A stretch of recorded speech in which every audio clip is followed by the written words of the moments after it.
All right, why don't we carry on with shear here?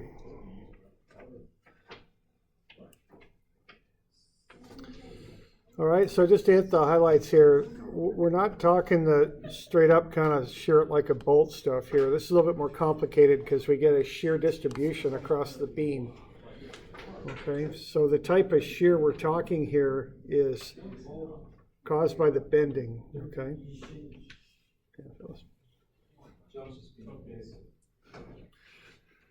So the type of shear we're getting here is kind of like if you got a beam and it flexes, you get the different layers of the beam sliding across each other. That's what we're talking here, okay? So it's caused primarily by bending.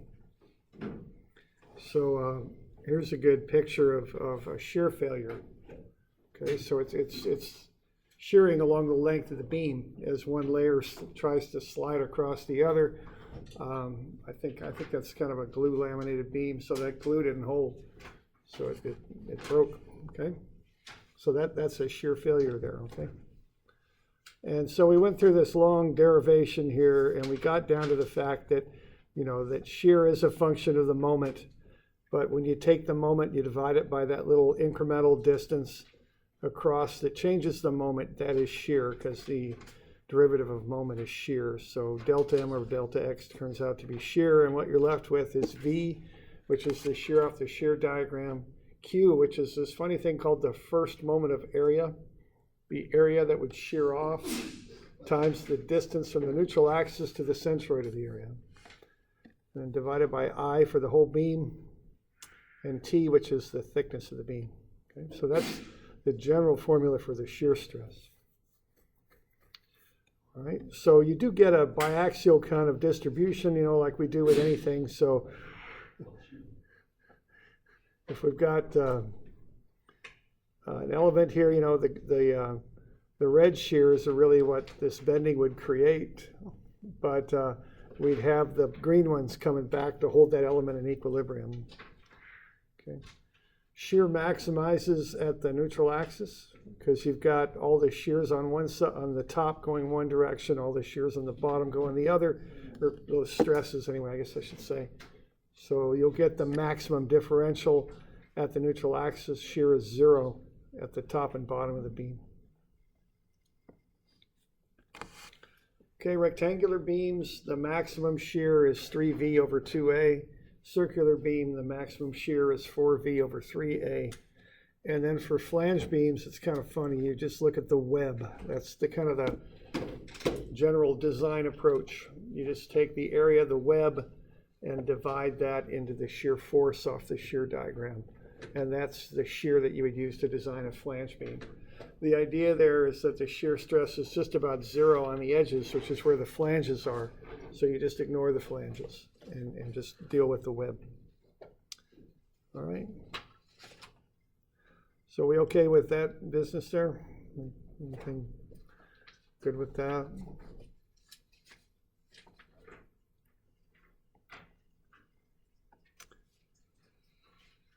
All right. All right, let's have a look at going through this one. So this is a little bit like the moment stuff. It's instead of 3 terms this time you got 4, but I approach it in a similar way. I just try and find V, Q, I, and T, and then plug them in. I mean, that's really about it. Now on this one, we're going to find the shear at a particular point. So the way I specify the point here is I'm going to call out where it is on the length of the beam. So it's 1 meter over from A. And then also I'll call it out on the cross section of the beam. It's 80 millimeters up from the bottom. So I'm going to call this out as the shear at point C1. Okay. So that's how I'm doing that. I'm kind of doing it in 2 different views. So the shear is actually right about there is where I'm finding it, where that red dot is. And that's what you do with this formula, is you find the shear at a particular point. Okay. All right, so I went ahead and found the reactions on that thing. I've got a load of 36 kilonewtons there. So I'll find the reactions. So 9 and 27. And then I could go ahead and find the shear diagram there. pretty quick to do. So what, 0 up to 9, stays at 9, drops by the load, which is 36, so that's down at negative 27, and the reaction brings it back up to 0. Okay.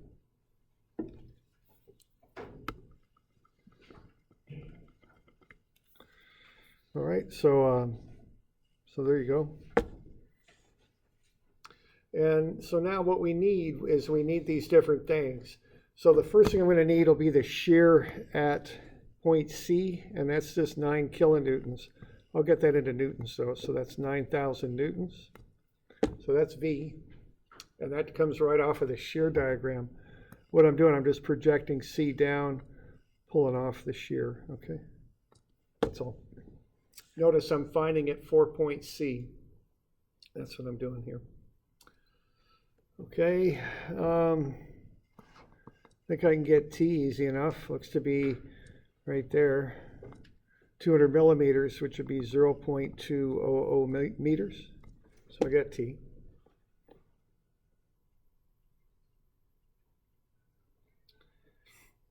And then I've got I. Okay, now I is about the neutral axis. So it's BH cubed over 12. Base of 0.2, height of 0.3, I cube that and divide it by 12. I get 0.00045 meters to the 4. So that's V, I, and T.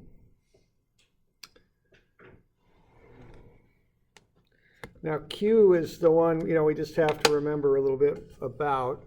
So you do want to remember this, okay? So, so there's V, T, and I. To find Q, all right, we use the beam cross-section. Now what we're looking at with Q is we're looking at the area that would shear off.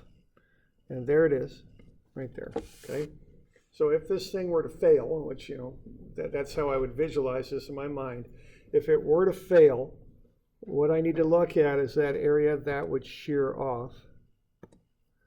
And what I need then is the area itself and the centroid of the area. Because this is really based on kind of a moment analysis. So what you're doing, you're coming down from the neutral axis, you're measuring that distance down to the centroid of that area. Okay, and then you're going to multiply that by the area itself. So that's how you find Q. So Q is A times D, the area that would shear off, times the distance from the neutral axis to the centroid of the area that would shear off. Okay. And, just get this figured out. It's not that horribly difficult a calculation, but for some reason, from my memory in the past, people kind of forget this in the final, and they seem to have a little trouble recalling this or something. I'm not quite sure what it is, but just get this one figured out, okay? So it's just the area that would shear off if it failed at point 1, if the beam failed at point 1. And then you multiply that by the distance from the neutral axis to the centroid of the area that would shear off, okay?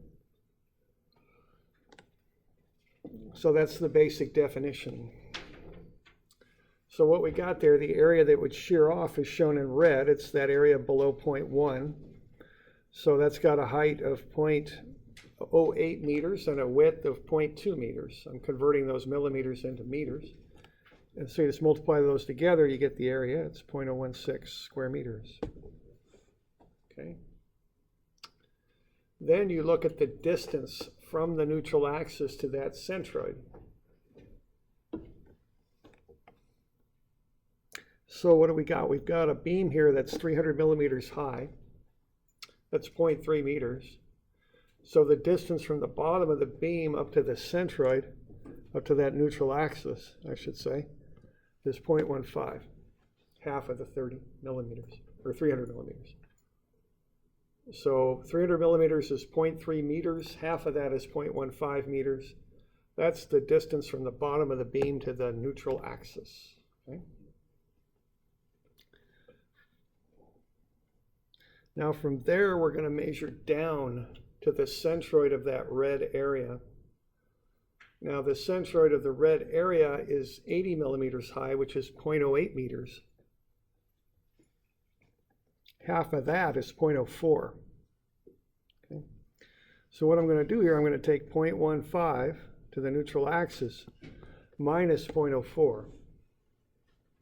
And that'll get me that distance, and that's 0.11. Okay. So then what I do, I take the area, the 0.016, times the 0.11, there's a decimal right there, and that comes out to be 0.0176. You know, I'm getting this feeling like maybe I dropped something in there, like a decimal. Yeah, I think it is. Does that show up later? Did I pick that up? I think I did. Okay, so, there we go. So let's, yeah, that should be 0.00176. So I got a little bit of a typo right there. So let's fix that.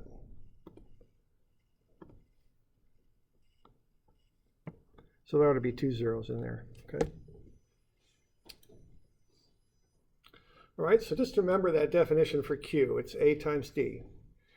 The area that would shear off if it failed times the distance from the neutral axis to the centroid of that area. Okay.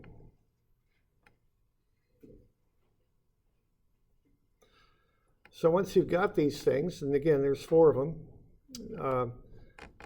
you got V, Q, I, and T. You got all 4 of them, we just plug them in. And then you can find what the shear stress is at that particular point. And the particular point we're looking at is C1. So C is a meter over from the support. 1 is 0.08 meters up from the bottom.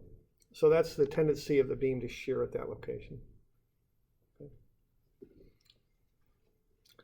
And you could look at whatever location you're interested in, you know, and analyze it and see, you know, what the tendency of the beam would be to shear at any particular location.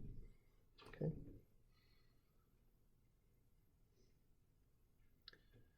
So we good with that? We got any questions on that bit?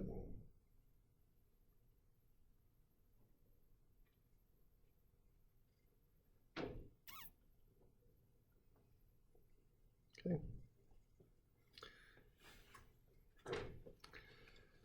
Now, we might probably be interested in the maximum shear in this beam as well.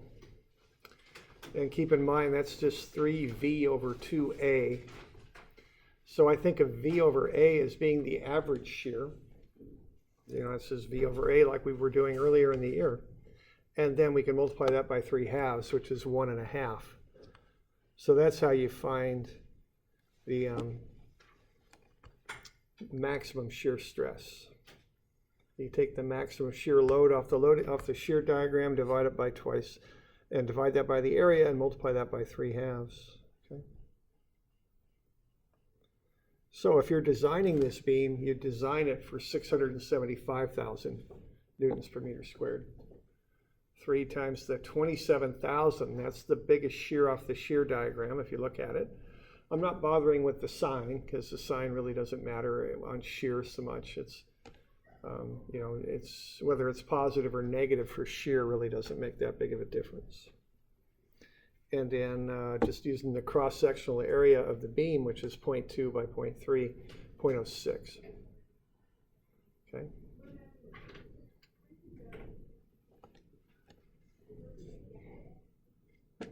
So we got any questions on that?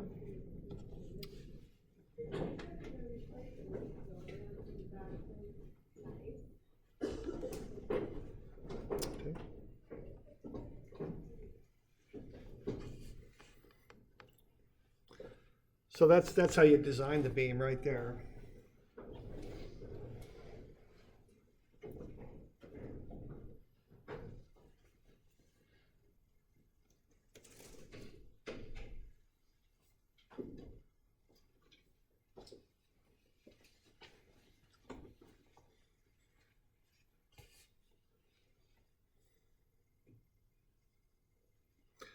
Right? So that's a little bit on that, okay? Now, if we're going to design this beam here, this is a W10 by 12. We could look that up in the tables for beams. The depth of that beam is 9.87. The web thickness is 0.19. The flange thickness is 0.21. I'm just pulling that off of beam tables that you can access. I think I've got a link there to the beam tables on the Moodle page, if I remember right. So let's figure out a design stress for this beam here. So why don't you get a shear diagram going there for that, the load diagram I've got over there on the upper right. So I've got a place down below for the shear diagram. So why don't you see if you can come up with a shear diagram for that. Okay. I've got the reactions there for you already.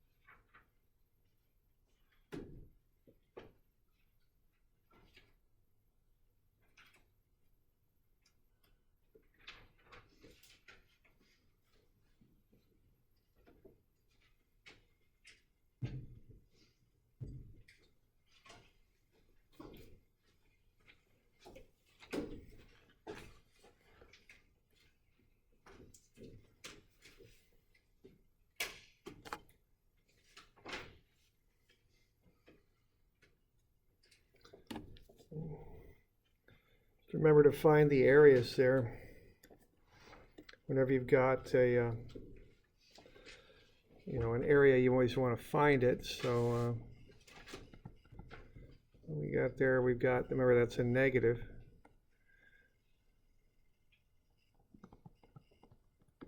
and that's over a 4-meter span. So the area is negative 120. 120, I guess we'll call it kips, right there. Okay. So what you're going to do there, you're going to kick up 30.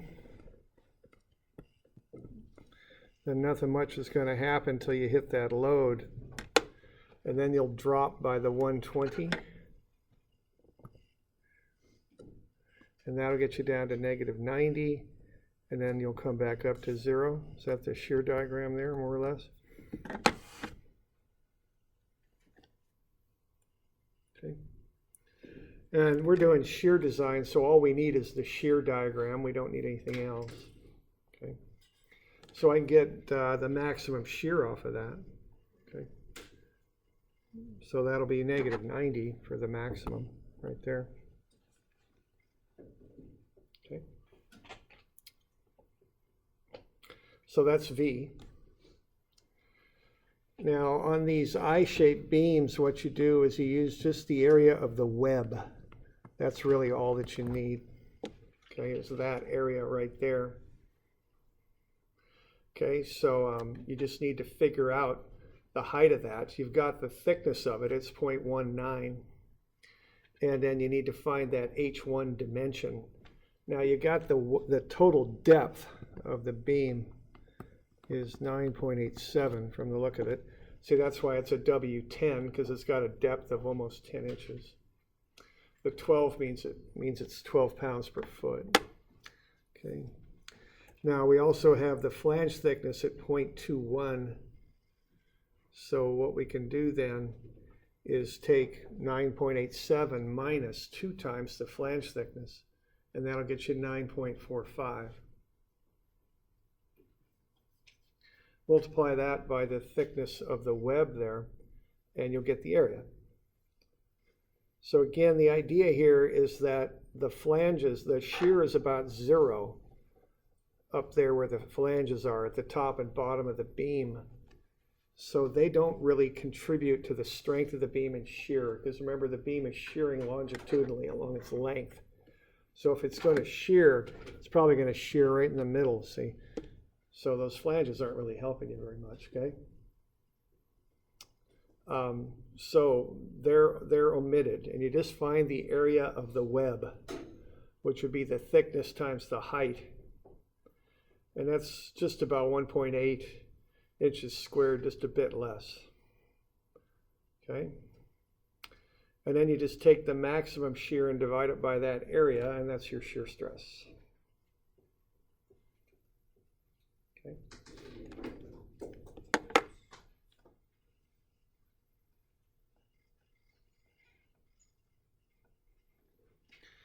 So if you're going to design that beam, you're going to design it for 50,000, 125 pounds per inch squared.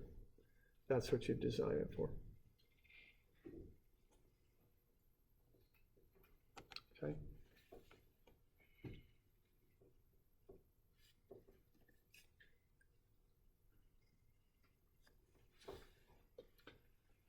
So we're doing all right with that? I'll be right back here in just 1 minute.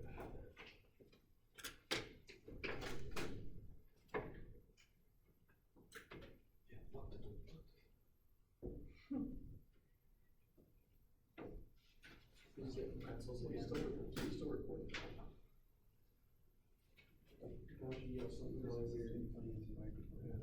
I just rounded on to 7.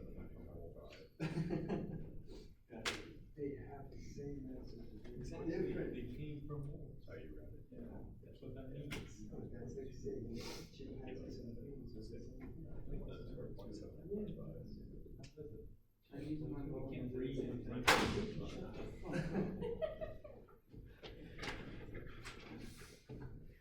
Just that it's being recorded. And only one meter assistance. Oh.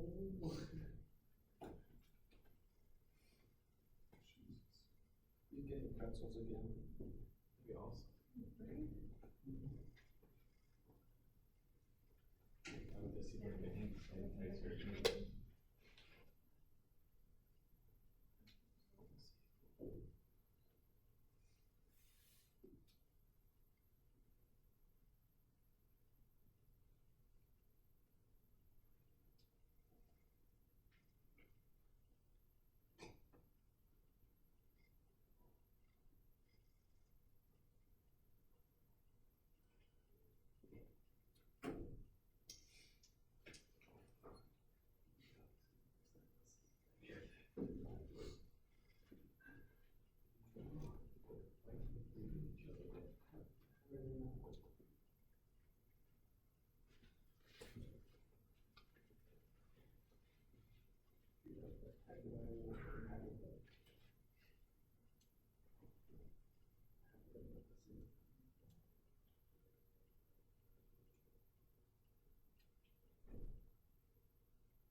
No, but when you do this. No pretzels, David? I'm going to do pretzel tests on these beams. Figure something out. So we good with that? And I think that's just kind of a empirical kind of thing. That's just a standard design approach. I don't know if that's really super backed up with theory. I think they just remove those areas and from that come up with a design value. Okay, it's just kind of an approach that consistently works pretty well, so it's what's used. Okay.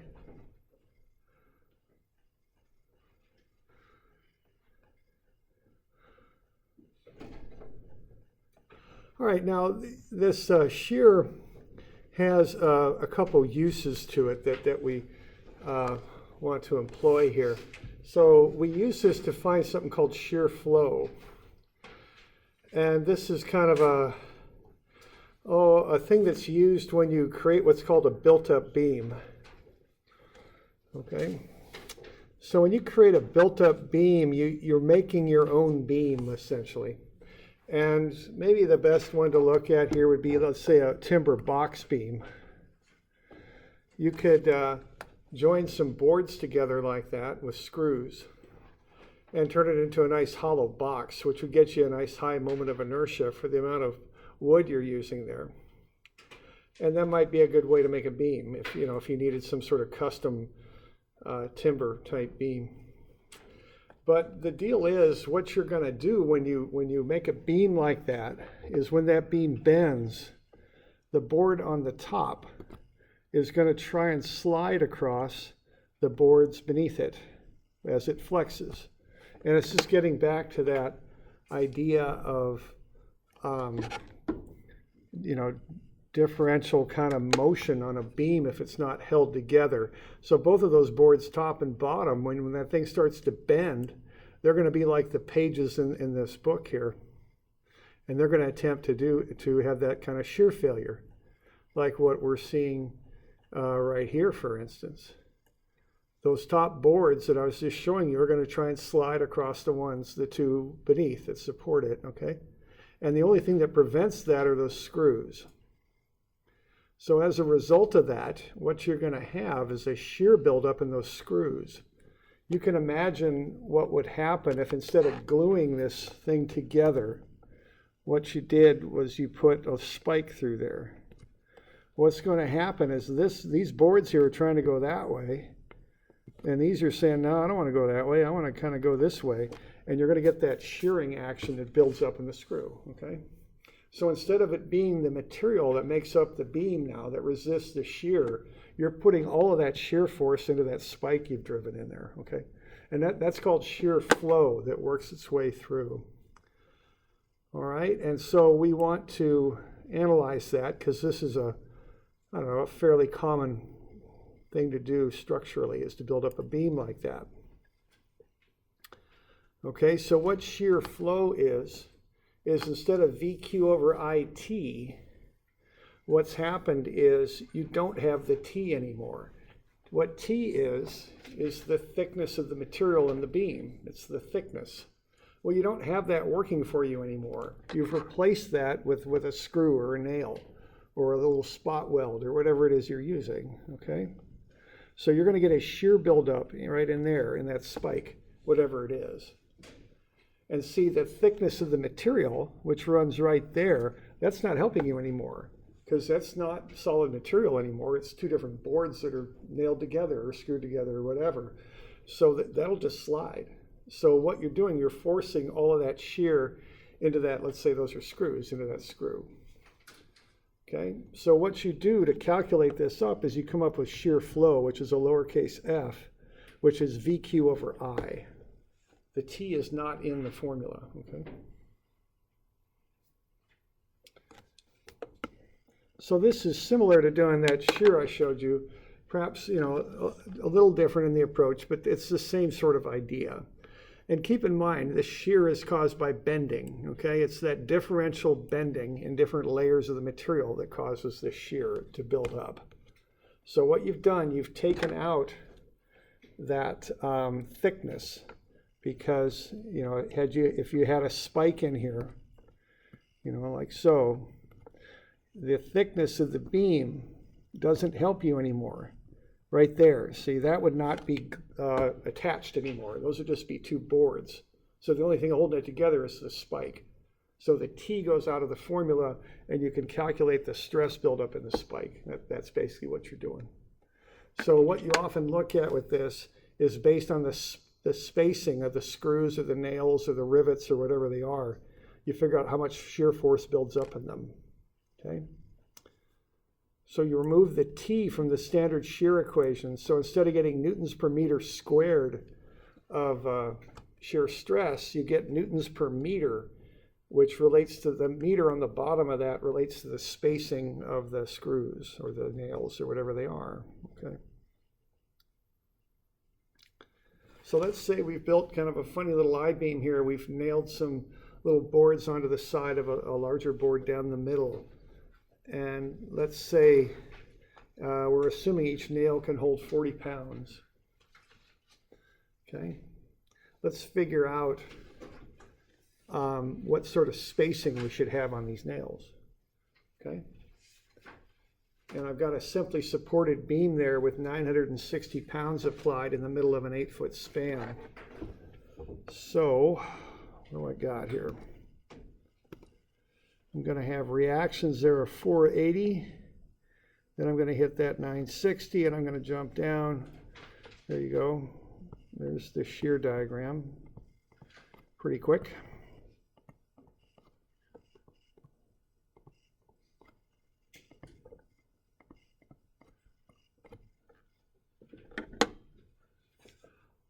All right, so what I'm going to do with this, I'm going to calculate, instead of the shear stress, is the shear flow, this lowercase f, v, q over I. So I just got to find v, q, and I, okay? Well, v is pretty easy because everywhere in that shear diagram, the shear force is 480 pounds, okay? So that's easy enough. Now, I is pretty easy also on this one, all right? Because if you look at this I-beam, it's symmetrical, which can be a very useful thing here when you're calculating moment of inertia. See, I like to avoid using that transfer axis theorem, okay? So what you can do with a symmetrical I-beam is you can use the fact, if it's symmetrical, and only if it's symmetrical, you can use the fact that those two open rectangles on the sides are all centered up on the neutral axis. So what I can do with this thing for an I-beam, a symmetrical I-beam, is I can subtract off these two rectangles from the total rectangle. A little bit quicker way of finding the moment of inertia that I could use sometimes. You know, it's not that big of a deal. You could certainly do the transfer axis theorem on that, but another way to do this is to use the distance across, which is 6. That's the base. Height is 8. So I can go 6 times 8 cubed over 12. And then from that, I can subtract those two cutouts. Okay? So that's times minus 2 times, they have a base of 2 across, and they have heights of 6.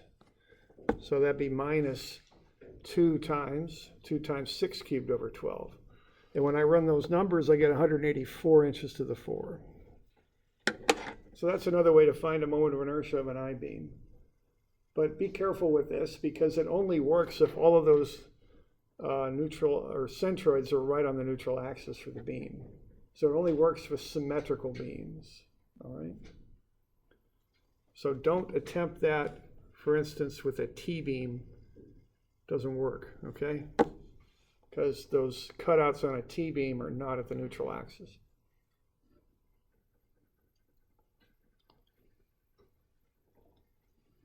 Okay? So what we got then is we've got 480 pounds for V, and we've got 84 inches to the 4 is I. And then we've got Q, okay? So we doing okay here so far? Doing all right? All right.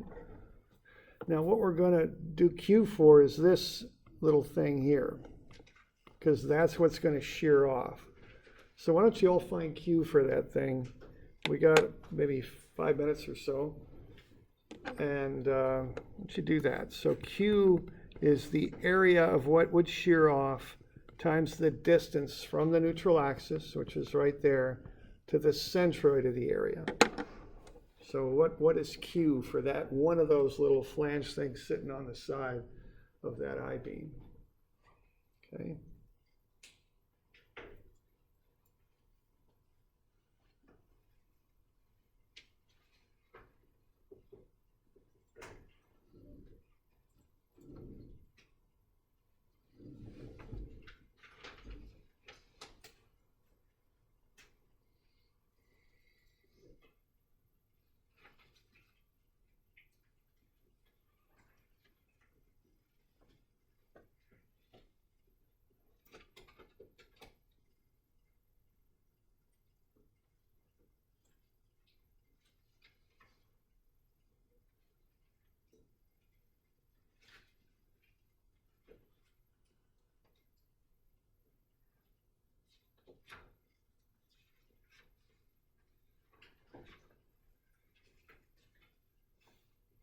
Anybody leave a stapler here yesterday?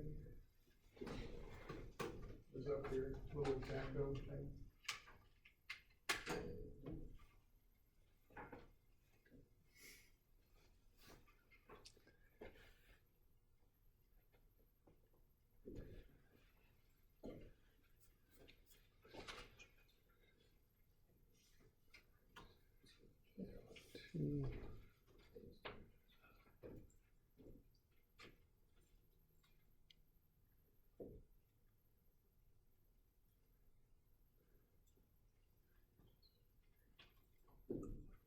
I think it says 7, is it? Is it in my head? We'll get the 7 on that. And just like I said, get this figured out, okay? So be sure you can do this. You know, like I said, it's not really difficult once you understand it, but just be sure you understand how to do it, okay?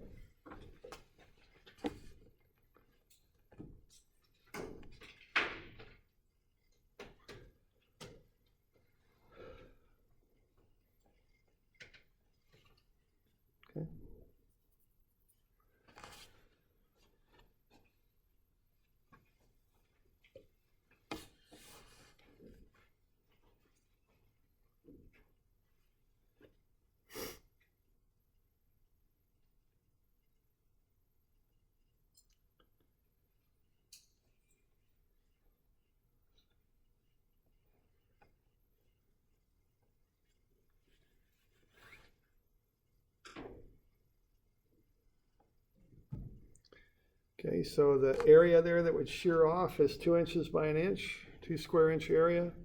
The distance is half of 6, which is 3, plus a half more, which is 3.5, or you could take half a, or the other way you could do it is take 4 minus a half, you get 3.5, but either way, the distance from the neutral axis is 3.5, area is 2, Q is 7. The units on that are inches to the third. We doing all right with that?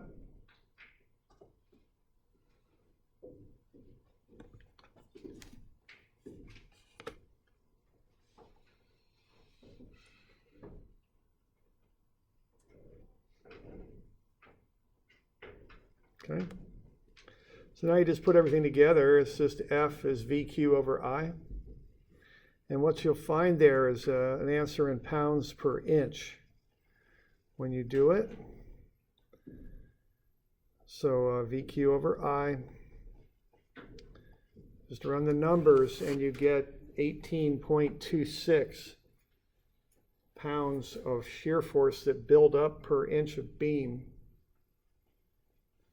Okay. So what we got are these nails can hold 40 pounds.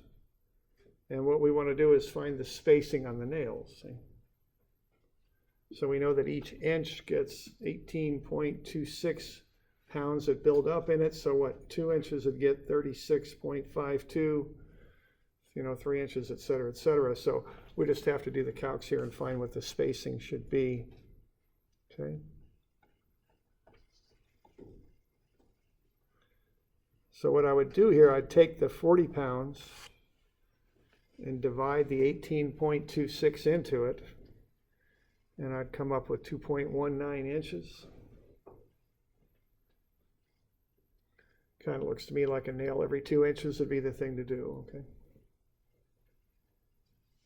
And what I'm doing, I'm just calculating it for one of those little flange extensions there, but that's fine. You know, if I don't need to do it for each one, they're all the same. So each flange thing there should have a nail every 2 inches, let's say, to hold that thing together.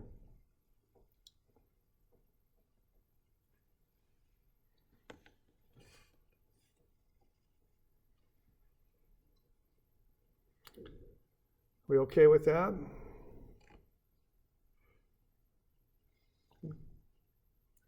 So that's called shear flow. And that's done pretty commonly if you start building your own custom beams and having some discrete point where you join stuff together. that's attached with a nail or a screw or a rivet or a spot weld or whatever it might be, because you'll get the shear forces that build up in those connectors. Okay.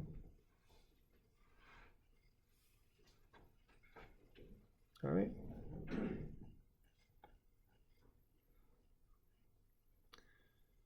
Okay, so that's shear flow. And kind of going back to that, maybe that page before, I'm not quite sure how I put this together anymore. That was like page 876. You can actually think of shear as flowing through a beam. It's a helpful way to visualize it. Okay, and so just think of it kind of like a fluid flowing through the beam. And, so you can call that shear flow. You kind of start with the load and then follow it down through the beam, like so. Because this helps us explain some things that can happen. And there's something called shear center that's kind of an important little thing to be able to do when you're designing asymmetrical beams. Okay?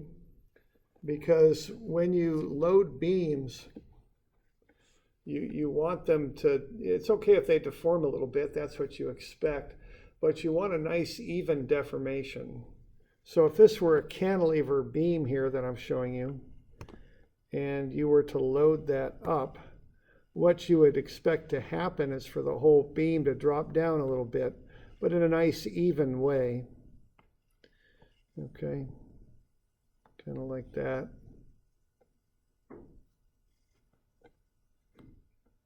So everything would just kind of drop down like so, and that's the normal way you'd expect that thing to deform. And that's not, it's not all bad. That's something you could probably accommodate with what you've designed. Okay. But if you've got an asymmetrical beam, the shear flow can create a moment in the beam. So if you load, and the normal place to load something is over the centroid. Even if you load this C-shaped beam over the centroid, what it's going to do, it's going to warp a little bit when it bends. So as that thing bends, it's going to do something like that. And I'm exaggerating it, of course, but this is what it'll do. Okay? And that can be trouble because that can throw stuff kind of out of alignment, out of square, so to speak. Okay? So that'll kind of bend that beam over a bit, and that's often a bad sort of thing, okay? And back in the day, they used to use C-channel to build truck frames. I don't know if they do that quite so much anymore, but I can't remember which brand it was that did that. I don't think it was GM. It might have been Ford. You got any? Was it Chevy? Or was okay? Uncle boxed it in. Yeah, okay, he boxed it in? Okay, yeah. Okay, so, and what the deal was, if you look at those trucks, if you look at how the motor mounts fit onto the frame, and here's the C-channel for the frame, they didn't want to put the load from the motor mounts right there because it causes this type of bending, and that could throw the frame a little bit out of whack, which would be problems. So what they did was they welded little deals like this on the frame, I think. And if you look at where those motor mounts introduce the load, it's off to the side. And the purpose for that is to balance out that torque that gets built up in that C-channel. Okay. So what they had to do was to figure out where to load this, and that point where they wanted to load it is called the shear center, is what it's called. Okay. So we're going to look at how to find that. So you could figure out how to offset your load to prevent this bending of a beam, or torquing of the beam might be the way to word it. So there's kind of the idea there of what they're trying to accomplish. They're trying to get that beam to bend in a nice even way. All right, we're about out of time here, so why don't I get you some of these to do.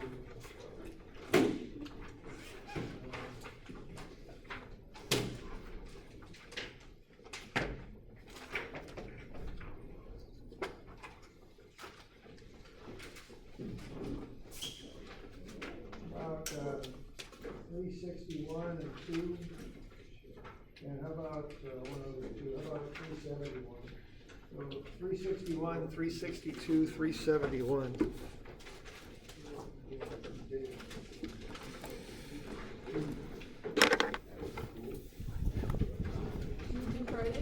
No, these will be due next week, I think.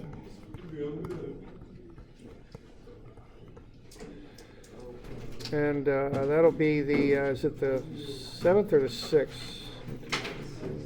7th, I think. So, yeah. Thanks.